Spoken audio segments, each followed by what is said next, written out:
আমি যদি বলি যে আমি যুক্তি দেই, আমি প্রশংসা করি আপনি খুব ভালো বস।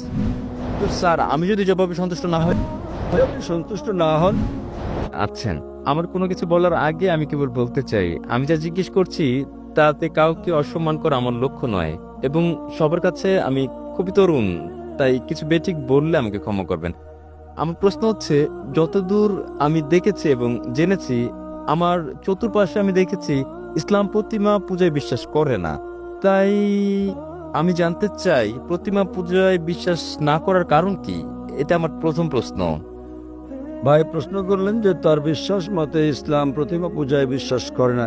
কেন ইসলাম প্রতিমা পূজায় বিশ্বাস করে না? যে কারণে ইসলাম প্রতিমা পূজায় বিশ্বাস করে না তা হচ্ছে এটা নিষিদ্ধ। পয়েন্ট নাম্বার 1, আপনি ঈশ্বরের প্রতিমা বানাতে পারেন না। ঈশ্বরের প্রতিমা বানালেন আপনি ঈশ্বরকে অবমাননা করলেন। ধরেন আপনি প্রতিমা বানালেন এবং ধরেন প্রতিমাটা পড়ে গেল, প্রতিমাটার কি হলো সেটা ভেঙে গেল। যদি প্রতিমা নিজেকে সাহায্য করতে না পারে, কিভাবে আপনাকে সাহায্য করতে পারবে? স্যার, কিন্তু এখানে আমার পয়েন্ট হচ্ছে, যদি ঈশ্বরের প্রতিমা থাকে সেটা আসল ঈশ্বর না হতে পারে যিনি বিরাজমান, কিন্তু এটা আমাকে তার প্রতি উপাসনায় সহায়তা করে, প্রার্থনায় মনোযোগ বাড়িয়ে দেয়। যদি এটা সাহায্য করে আসল প্রার্থনায় মনোযোগ বাড়াতে, আপনার কি ধারণা এটা কি ঠিক? ভাই বলছেন যে সে প্রতিমা যদি ঈশ্বরের প্রতি মনোনিবেশে সহায়তা করে সেটা কি তার জন্য ভালো নয়? কিন্তু ঈশ্বর যখন বলছেন আমার প্রতিমা বানিও না, তবুও কি আপনি বলবেন এটা স্রষ্টাকে মনোনিবেশে সাহায্য করে? এটা কি ঠিক না ভুল? যদি আপনি ঈশ্বরকে ভালোবাসেন তাহলে তাকে মান্য করবেন কিনা? যদি আপনি ঈশ্বরকে ভালোবাসেন তাকে মানতে হবে। ধরুন আপনি একটা কোম্পানিতে কাজ করেন এবং বস আপনাকে বলছেন যথাসময়ে অফিসে আসুন, আপনাকে ঠিক 10টায় আসতে হবে। আপনি বলবেন না, আমি যদি 11টায় আসি, আমি ঘুমাবো আরো ফ্রেশ থাকবো, আমি 11টায় আসবো। সেটা কি ঠিক না ভুল? সেটা ভুল। এরপর কিছু লোক আসলো 10টায়, কেউ 11টায়, কেউ বা আবার আসলো 12টায়। না না, কিন্তু আপনি জানেন না আমি ভালো কাজ করতে পারি। কেউ আসলো 1টায়, আবার কেউ আসলো 2টোর সময়। আপনার কি ধারণা কোম্পানিটি ভালো চলবে? না, আমি আমার বসকে খুব ভালোবাসি। বস বলছেন যথাসময়ে আসুন, তা মানে 10টা। যদি আপনি বসকে ভালো না বাসেন তাহলে আপনি দেরি করে আসতে পারেন আর রেজিস্টারে লিখে দিতে পারেন আমি ঠিক সময় এসেছি। এটা হচ্ছে প্রতারণা। তাই আল্লাহ স্পষ্ট করে বলে দিয়েছেন কোরআনে যে প্রতিমা পূজা করা নিষিদ্ধ। এটা এমনকি হিন্দু ধর্মগ্রন্থে উল্লেখ করা হয়েছে।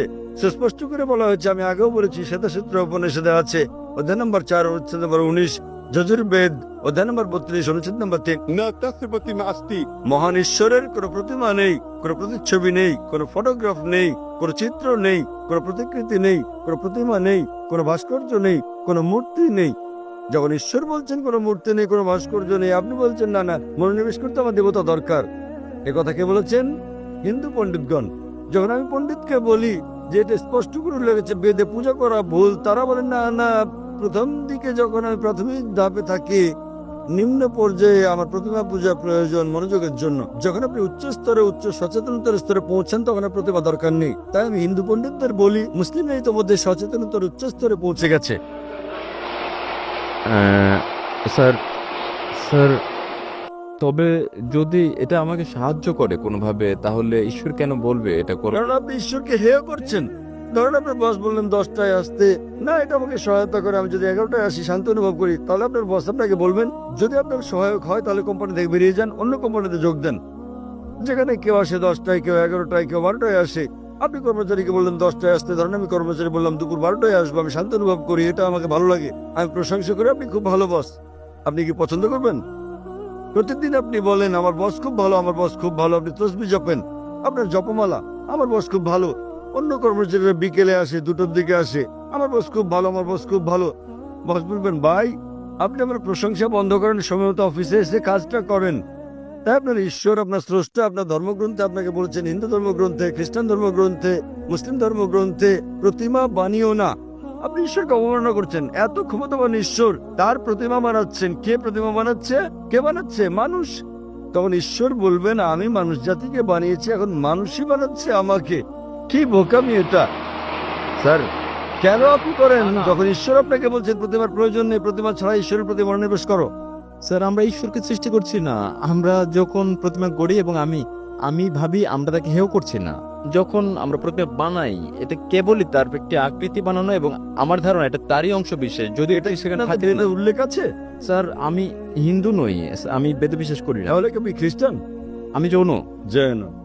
জৈনরা কি ঈশ্বরে বিশ্বাস করে? হ্যাঁ, তা করে। আপনি কি আপনাদের জৈন মতবাদ জানেন? কে আপনাদের ঈশ্বর বলেন আমাকে? স্যার প্রভু মহাবীর। তিনি হলেন ত্রিতাঙ্কা, তিনি ঈশ্বর নন। আপনি জৈন মতবাদ জানেন না? স্যার আমি নাও জানতে পারি না। জৈন মতবাদ একটি নাস্তিক্যবাদী মতবাদ। জৈন মতবাদ একটি নাস্তিক্যবাদী মতবাদ। আপনি কি হিন্দু ধর্মকে জৈন মতবাদের সঙ্গে মিশ্রিত করছেন? স্যার আমি বলছি যে আমি হিন্দু নই। আমি জানি আপনি হিন্দু নন, কিন্তু আপনি জৈন হলে এবং আপনি বলছেন মহাবীর ঈশ্বর, আপনার জৈন গ্রন্থে কোথায় উল্লেখ আছে মহাবীর ঈশ্বর? তিনি হচ্ছেন একজন ত্রিতাঙ্কা, হ্যাঁ স্যার, তিনি হচ্ছেন, তিনি ঈশ্বর নন। তাই তবে আমরা তার উপাসনা করি এবং অন্য সব তীর্থঙ্করদের মতো। কিন্তু তিনি ঈশ্বর তো নন। মহাবীর কি বলেছেন আপনাদেরকে তার উপাসনা করতে? না, আমি এসব পড়িনি। আপনি জানেন না তাই আপনাকে বলছি। আপনারা জানেন না মহাবীর কি বলেছেন এবং আপনারা বলছেন মহাবীর হলেন তীর্থাঙ্কর। এটা কি আপনার কর্তব্য না যে মহাবীর কি বলেছেন তা খুঁজে বের করা? হ্যাঁ স্যার, তাই।